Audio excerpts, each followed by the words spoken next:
Hello, কেমন আছে সবাই? আজকে নতুন একটা খাবার বানাবো। আমি নিজেও প্রথমবার বানাতে চলেছি, চলো দেখা যাক কেমন হয়। প্রথমে বেবিকর্নগুলোকে সেদ্ধ করে নিয়েছি, তারপর ছোট ছোট করে কেটে নিলাম। অন্যদিকে পেঁয়াজ, লঙ্কা, রসুন কুচি কুচি করে কেটে রেখেছি, আর রয়েছে আদা রসুনের পেস্ট। এরপর একটা বাটিতে কর্নফ্লাওয়ার, চালের গুঁড়ো, লবণ, লঙ্কা গুঁড়ো, গোলমরিচ গুঁড়ো, গরম মশলা গুঁড়ো, আদা রসুন বাটা দিয়ে সবকিছুকে একসাথে মিশিয়ে নিলাম। এরপর পরিমাণ মতো জল দিয়ে ব্যাটারটাকে গুলে নেব। গোলানো হয়ে গেছে, এরপর এতে বেবিকর্নগুলো অ্যাড করলাম, দিয়ে আবার ভালোভাবে মিশিয়ে নিলাম। এরপর কড়াইতে তেল গরম করে তাতে বেবিকর্নগুলো সব ভেজে নেব।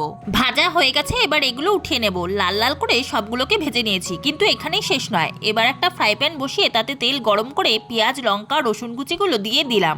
এরপর একটু লবণ দিলাম যাতে তাড়াতাড়ি ভাজা হয়ে যায়। দেখো ভাজা হয়ে গেছে, এবার এতে দিলাম সামান্য একটু চিনি আর অনেকটা পরিমাণে সস আর একটা হাফ লেবুর রস। এবার এগুলোকে ভালোভাবে মিশিয়ে নিলাম, তারপর বেবিকর্নগুলো দিয়ে আবার মিক্সড করলাম। এরপর উপর থেকে ছড়িয়ে দিলাম সামান্য তিল। সবাই ভিডিওটিতে একটি লাইক দিও। টাটা। হয়েছে, খুব সুন্দর।